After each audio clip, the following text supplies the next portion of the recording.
जो इन्होंने कहा कि अभी रिस्ट्रक्चर करने की ज़रूरत है, और वो लोग जो 30% की उम्मीद लगा के एसआईपी करना शुरू किए थे, वो तो उम्मीद ना बांधे यहाँ से आगे के लिए, कि अभी भी उम्मीद बंधी हुई है, रख सकते हैं। कि मैं या फिर मैं दूसरे ये तरह से सवाल, एक तरह से सवाल थोड़ा-सा बदल देता हूँ, कि जिन्होंने 30% 25% रिटर्न देखा, अब वो गिर करके 0% पे या नेगेटिव पे आ रहे हैं। उनको वापस उस लेवल पे जाने में कितना टाइम लगेगा? जितनी देर में गिरे उतने लेवल पे वापस चले जाएँगे, उससे कम ले देर में जाएँगे, या फिर थोड़ा-सा टाइम लगेगा अब? लक्ष्मण जी, मुझे लगता है वो समस्या नहीं है। ऑब्वियसली हम हुँ, लोग जानते हैं कि जितना जल्दी मार्केट गिरा है, एक एक एक हुँ, एक अपने आप में एक निशान ये बन गया, नमूना बन गया है कि करीब लास्ट हुँ, 5-6 महीने में इतना जबरदस्त मार्केट का फॉल कोई एक्सपेक्ट नहीं हुँ, किया। हम लोग सब एक्सपर्ट हैं, सब हुँ, लोग बैठे हुए हैं, आप लोगों से बातचीत होता रहता है, पर किसी ने ऐसा जबरदस्त फॉल एक्सपेक्ट नहीं किया था। पर हुआ है, हुँ, और ये तो बिल्कुल मैं दावे के साथ कह सकता हूँ इतना जल्दी शायद मार्केट ऊपर जाएगा भी नहीं। पर बात वो नहीं है, बात जैसे अभी अनुराग ने बोला था कि जो निवेशक अपना एसआईपी जब हुँ, चूज़ करते हैं, तो कौन-सा एसआईपी में निवेश करेंगे? किस तरह की? वो क्या हुँ, बैलेंस्ड फंड में एसआईपी के ज़रिए आ रहे हैं? या लार्ज कैप फंड में आ रहे हैं, स्मॉल कैप में आ रहे हैं, मिड कैप में आ रहे हैं, किस में आ रहे हैं? वो एक बहुत बड़ा रोल प्ले करता है। जिसने एक एक डाइवर्सिफाइड लार्ज कैप फंड में निवेश किया है, उसका पेन शायद कम है। जिसने स्मॉल कैप में या मिड कैप में निवेश किया है, उसका पेन लेवल बहुत ज्यादा है। अब ये तो आपकी हुँ, चॉइस है, आपने चॉइस किया है। अब ये हम लोग अभी एनालिसिस कर सकते हैं कि वो चॉइस सही था, गलत था, क्या था, पर उन्होंने वो चॉइस किया है। और फंड मैनेजर म्यूचुअल फंड तो उसी पे लगाएगा जिसमें उसको पैसा मिला है। तो वो एक हुँ, अलग बात है। दूसरी बात यहाँ पे मैं ये कहना चाहूँगा कि एक लेवल का सैनिटी मार्केट में रिस्टोर होना भी एक तरह से ज़रूरी था। मैं नहीं ये नहीं कह रहा हूँ कि मार्केट गिरा है, अच्छा है। पर देखिए जो 2020 के बाद मार्केट में आए, उन्होंने मार्केट का ये डाउन साइकिल देखा नहीं था। और वो एक ऐसा हुँ, स्थिति हो गया था कि आप कोई भी शेयर खरीद लो, कोई भी फंड में पैसा लगा दो, वो आपको ज़बरदस्त रिटर्न दे रहा था। उसमें ना तो कोई हुँ, ज़्यादा सोच था, ना तो कोई बहुत बड़ा एनालिसिस था, ये चल रहा था। हुँ, तो मार्केट तो ऐसे हुँ, चल नहीं सकता है, कभी ना कभी करेक्शन होना ही था।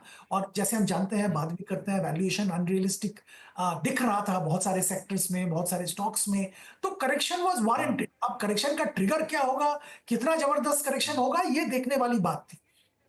तो अभी हुँ, करेक्शन हुआ है, और मैं ये भी यहाँ पे आपके दावा के साथ कह रहा हूँ, आज के दिन में 28 फरवरी में आप नोट करिए कि मार्केट ऊपर जाएगा। कब ऊपर जाना चालू हुँ, होगा, एग्जैक्टली कितना ऊपर जाएगा, कितना जल्दी जाएगा, ये बताना मुश्किल है। तो इसीलिए मेरी सलाह होगी निवेशकों के लिए, शायद एक हुँ, कोर्स करेक्शन का समय है। आप अपना जो निवेश स्ट्रेटेजी था, उसको थोड़ा एनालिसिस हुँ, कीजिए। आपका रिस्क जो हुँ। प्रोफाइल है, उसके हिसाब से आप डिसाइड करिए कि आगे जब करेंगे, तो कहाँ पे आप निवेश करेंगे, कितना रिस्क लेना चाहते हैं। बिल्कुल, इस पे मैं आऊँगा। जी। फिरोज़ अज़ीज़ साहब के पास भी जाऊँगा, लेकिन एक सवाल आपसे पूछ लूँ, चूँकि आपने कहा कि मार्केट तो ऊपर जाएगा, तो आपने ऐसे बड़ी होप जगा दी है ना, कि लोग यही सवाल पूछ रहे हैं कि अब कब ऊपर जाना शुरू होगा? कुछ संकेत मिल रहे हैं आपको कि डेटा के आधार पे कह रहे हैं, या फिर आपको लगता है कुछ फंड हाउसेज़ आना शुरू कर दिए हैं, या फिर कह सकते हैं कि इंक्वायरी शुरू कर दिया है, जो कहते हैं ना रियल एस्टेट के टर्म में इंक्वायरी आने शुरू हो गए हैं। कुछ ऐसा दिख रहा है संकेत क्या आपको? लक्ष्मण जी, 2 चीज़ मैं बताऊँगा। एक तो आज जो जीडीपी के आंकड़े आए हैं, अच्छे हैं। ठीक हुँ, है, एक्सपेक्टेशन हुँ, थोड़ा ज़्यादा था। अभी थोड़ी देर पहले जीडीपी के आंकड़े आए हैं।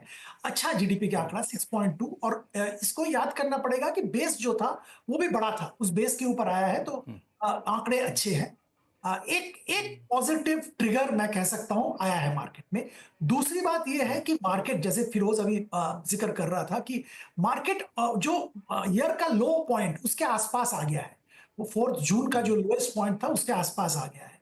और हुँ, बहुत ज्यादा गिरावट मुझे नहीं लग रहा है आएगा मार्केट में। एक हुँ, ओवरसोल्ड जोन में मार्केट आ गया है, तो रिकवरी मार्केट हुँ, में जरूर आएगा। अब इसके ऊपर बहुत सारे फैक्टर्स हैं जो कि ग्लोबल है। अब उसके ऊपर डिपेंड हुँ, करेगा, रिकवरी जल्दी आएगा, बहुत जबरदस्त रिकवरी आएगा, या थोड़ा बहुत रिकवरी हुँ, करके मार्केट रेंज में घूमेगा। ये सब बहुत सारे हुँ। अदर फैक्टर्स हैं। पर बात ये दूसरे जरूर है कि ग्लोबल इवेंट्स के अलावा हमारे जो हुँ, इंटरनल फैक्टर्स थे, जो जीडीपी के आंकड़े थे, कॉर्पोरेट परफॉर्मेंस थे, वहां पे भी थोड़ी दिक्कतें थी। तो जो हुँ, ग्लोबल निवेशक है, वो देख रहे थे कि हाँ, ये तो ओवरऑल प्रॉब्लम है, उसके साथ साथ इंडिया के में भी थोड़ा स्लो डाउन का माहौल आ गया। अब अगर इंडिया का हुँ, स्लो का माहौल ठीक होता है तो बाजार जरूर रिकवर करेगा, क्योंकि India end of the day अभी भी अट्रैक्टिव मार्केट है निवेश करने का, ये तो मैं जरूर मानता हूँ। ऑफ कोर्स यूएस में जो उथल पुथल हो रहा है, यूएस फर्स्ट जो स्ट्रेटेजी ट्रम्प साहब का है, वो सबसे इवेंचुअली क्या होगा बताना बहुत मुश्किल है, पर India will continue to remain an attractive market. बिल्कुल। फिरोज अजीज साहब, एक सवाल का जवाब देते हुए जो अभी सुदीप जी ने कहा कि मार्केट तो जाएगा, लेकिन जिस तरीके से मार्केट गिरा है उसी तरीके से उठ जाएगा, ये कहना थोड़ा सा मुश्किल है। मैं इनकी भाषा में नहीं, मैं एक निवेशक की भाषा में आपसे पूछूं कि हमारा एसआईपी जितना कम हो गया है वो वापस कब तक जाएगा उस लेवल पे? देखिए, एसआईपी जो कम हुआ है वो इतना कम नहीं हुआ है, हम तो ज्यादा ही परेशान हो रहे हैं। मैंने दो इंडिया के जो अच्छा। बंदे हैं जो 15% एसआईपी इंडिया के संभालते हैं, एक है संजय शाह प्रूडेंट वाले, दूसरे हैं एनजे के जिग्नेश भाई। इनके पास है 3,000 करोड़ 26,400 में से। जो रिटेल निवेशक ना, थोड़े लोग परेशान होते हैं वही सवाल पूछते हैं, जो 99% जो परेशान नहीं होते वो सवाल नहीं पूछते। इसमें सर्वाइवल बायस है। आपसे जो फोन करके पूछते हैं ना वो अच्छा, परेशान, जो सवाल पूछे वो परेशान है, मान लीजिए। वही फोन करके पूछते हैं। हाँ। जिनके पास कोई कोई उनको हाथ पकड़ने वाला नहीं होता ना बुरे वक्त में, तो आ जाते हैं फोन करके व्हाट्सएप करके। अब मैं चलिए हम लोग हाथ पकड़ लेते हैं ना, हाँ, हम लोग हाथ पकड़ लेते हैं उनका। करेक्ट। तो आप देखें एक रिटेल निवेशक, देखिए अब मैं संभालता हूँ एचएन, किसी के 150 करोड़ रुपए, उसके दिन के 2 करोड़ रुपए ऊपर नीचे होता है, उसको संभालना थोड़ा ज्यादा कठिन है। रिटेल वाले के पास जो बेचारा 2-2 हजार की एसआईपी करता है और 2 लाख इकट्ठे करता है ना, उसके अगर 3% गिरती है तो उसके 6,000 जाते हैं। वो इतना परेशान इतना नहीं होता। अगर आप मार्केट में जाएंगे, मैंने बहुत सारे रिटेल इवेंट्स किए हैं और पूछा है लोगों से, कि जो चुप रहते हैं ना उनसे ज्यादा पूछता हूं, बोलते हैं मुझे पूछने की जरूरत ही नहीं है, मैंने एसआईपी देखा हुआ है। कमिंग बैक, अनुराग साहब ने जो कहा, मैंने जो डेटा दिया ना वो रोलिंग रिटर्न का डेटा है from the privatisation of Indian mutual fund industry. 1993 से मैं डेटा दे रहा हूं, उसमें total observations on a monthly rolling है 270, और उसकी एवरेज रिटर्न दी है मैंने। It is not even since inception data, it is rolling data. That's the most scientific way an IIM academician would see.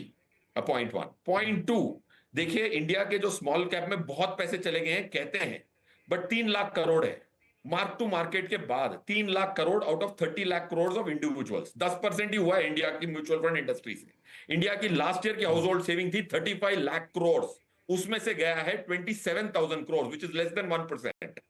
43% went into deposits of 35 lakh crores. India की household savings total is 900 lakh crores, उसमें से 3 लाख करोड़ कितना होता है? Second decimal होता है। So point ये कह रहा हूं कि ऐसे भी लोग हैं जो अपनी एसेट एलोकेशन को इतना गड़बड़ा चुके हैं कि 80% स्मॉल कैप में डाले हैं, जैसे अनुराग साहब ने कहा। बट अगर इंडिया की एलोकेशन देखें तो कोई भी ऐसी गड़बड़ नहीं है। आप टीवी के शोज पे, मैं अनुज साहब के साथ एक मार्केट गुरुकुल कर रहा था स्मॉल कैप में, अनुराग साहब ने भी कहा कि 20% होना चाहिए। 20% कहां है इंडिया का? 900 लाख करोड़ का 50% इक्विटी मानूं तो 50% इक्विटी होता है 450 लाख करोड़, उसके 20% होते हैं 90 लाख करोड़। ये अनुराग साहब का एलोकेशन है, उसमें से है कितने? 2.5 लाख करोड़। अब मार्क टू मार्केट गिरने के बाद 2 लाख करोड़ है स्मॉल कैप फंड में। ओके, इंडियन हाउस होल्ड्स का, कॉर्पोरेट्स को छोड़ के। तो मेरा ये मानना है कि भाई इंडिया के स्मॉल कैप स्टॉक्स, अब अनुराग साहब से मैं एक प्रश्न पूछा चाहूंगा कि अनुराग साहब सबसे बड़ा स्मॉल कैप स्टॉक कितना मार्केट कैप का है बताइए?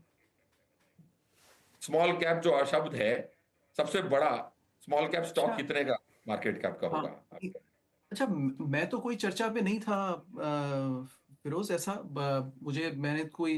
मैं आवाज का सिर्फ यही शो करता हूँ और कोई मैं आवाज के शो पे नहीं, बट कोई और इसी शो की बात कर रहा हूँ। 50,000 करोड़ का स्मॉल कैप स्टॉक है। बट अभी वो numbers, they compete pretty much with US numbers. अभी इंडिया का स्मॉल कैप इज, मतलब यहाँ के जब एक निवेशक सुनता है ना, जब एक रिटेल निवेशक सुनता है स्मॉल कैप, अंग्रेजी की जो शब्दावली है स्मॉल कैप, वो सोच रहा होगा यार 500,000 करोड़ की कंपनी होगी। 50,000 करोड़ की कंपनी को आज इंडिया में स्मॉल कैप करार दिया गया है, क्योंकि 500 कंपनियां, टॉप 500 कंपनीज ही म्यूचुअल फंड में mid cap, large cap, small cap सबको खत्म कर देती है, और बाकी जो 2,000 कंपनियां बची उस सबको माइक्रो कैप करार दिया है म्यूचुअल फंड इंडस्ट्री ने। तो all I am saying is English hides more than shows. So मेरा ये मानना है कि coming back to Laxman sir question, bounce back कब आएगा?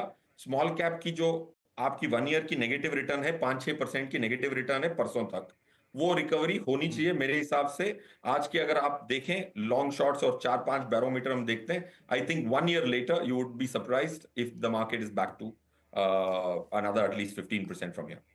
एक मिनट फिरोज साहब, मैं एक सवाल पूछूं आपसे। आपने जो स्मॉल कैप के डेफिनेशन को आपने बताया, तो मुझे ऐसा लग रहा है कि आपको लगता है कि जिसको हम लोग स्मॉल कैप कहते हैं वो स्मॉल कैप है नहीं, पोटेंशियल बहुत ज़्यादा है और ठीक ठाक बड़ी कंपनी होती है वो, तो उसमें अगर आपको थोड़ा सा रिटर्न कम मिल रहा है तो ऐसा नहीं कि वो विलेन है, वो छोड़ के भाग जाएगी किसी बड़ी कंपनी के पास, क्यों ऐसा कहना चाहते हैं आप? नहीं सर, देखो स्मॉल कैप में ना 250 स्टॉक है, उसका एक शब्द में एक एक स्टॉक है लक्ष्मण सर, उसकी पी है 4.87, पी कितनी है 4.87, मतलब इतनी सस्ती। दूसरी एक कंपनी है 967 पी, बट सबको दर्शाने के लिए एक ही नाम है।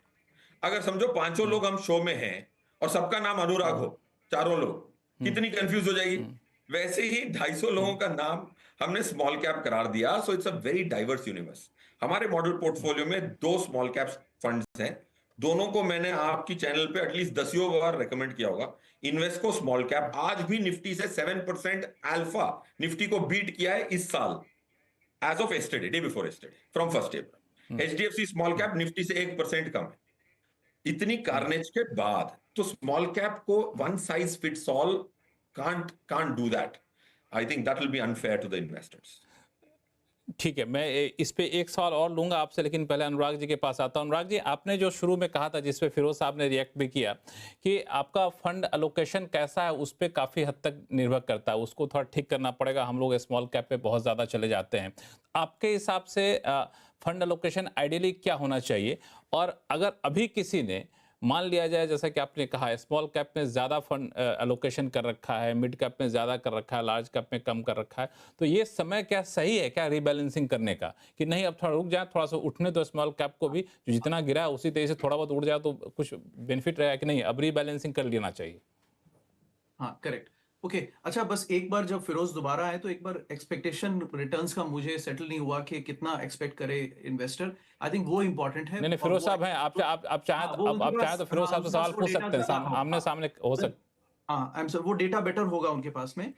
मेरा अंदाजा है कि 10 से 11-12 के बीच में एक्सपेक्ट करना चाहिए एसआईपी इन्वेस्टर को, चाहे वो कहीं भी इन्वेस्ट करे। तो आई थिंक फिरोज ने थम्स अप दिया। Okay, that's a good number. So we kind of agree there. देखिए, एसेट एलोकेशन एक मिनट हेलो, एक मिनट। तो आप लोग सब लोग इस बात पे सहमत हैं कि 10 से 12% आपको एसआईपी पे रिटर्न मिलेगा एनुअली, उससे ज्यादा नहीं मिलेगा? 25-30% वाली हालत बात बीते दिनों की बात हो गई। फिरोज साहब, अनुराग जी, हाँ या ना? नहीं, बिल्कुल आई नहीं। थिंक 10, हाँ, 10 से 12। से सुदीप जी? 13, अगर अच्छे फंड चूज किए जाए 13 से 14 जी, अच्छे थोड़ा फंड बहुत चूज सुदीप किए जी? जाए तो। सिलेक्शन ऑफ फंड अगर ठीक हो, थोड़ा ज्यादा भी मिल सकता है। मैं तो निवेशक को, लक्ष्मण जी, हमेशा पर्टिकुलरली नॉन एग्रेसिव निवेशक को बैलेंस्ड फंड के जरिए निवेश करने का सलाह देता हूं, जिसमें इक्विटी डेट एक कॉम्बिनेशन रहता है। आजकल वो माफ भी आ गया, मल्टी एसेट एलोकेशन फंड, वहां पे भी ध्यान दिया जा सकता है, जिसमें गोल्ड वगैरह भी होता है। तो इस पे मैं आऊंगा, इसमें आऊंगा आपके पास, बहुत जरूरी लेकिन मोटा मोटी ये है कि ये 10-12 बहुत गए तो 13-14 तक जाते जाते आप रुक जाएंगे, ये आपका है। बाकी कंपाउंडिंग होगा तो कंपाउंडिंग अलग है, वो अलग लक्ष्मण जी, चीजें ये देखनी है। रियलिस्टिक एक्सपेक्टेशन यही रहना चाहिए। हाँ, अब ज्यादा मिल जाए तो अच्छी बात है, उम्मीदें कम रखेंगे तो दुख कम होगा आपको, है ना? कहते हैं ना कि दोस्तों से ज्यादा उम्मीदें मत रखो, ना निराशा हाथ लगती है, तो उम्मीदें मत रखिए बहुत ज्यादा, तो खुश रहिएगा। अनुराग जी, अब अपनी बात कंप्लीट करिए आप। हाँ, और हम लोग बात कर रहे थे कि रीस्ट्रक्चरिंग करने के।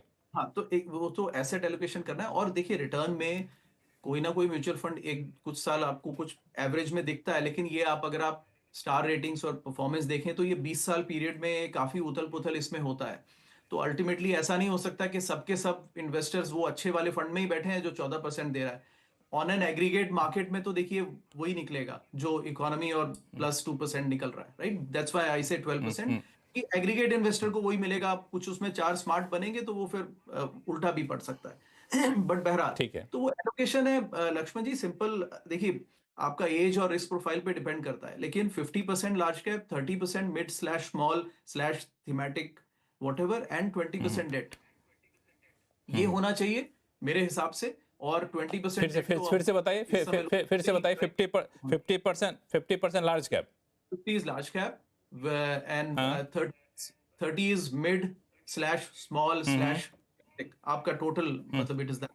and 20% is debt. हम्म, मेरे हिसाब से ये 20% डेट पे जा।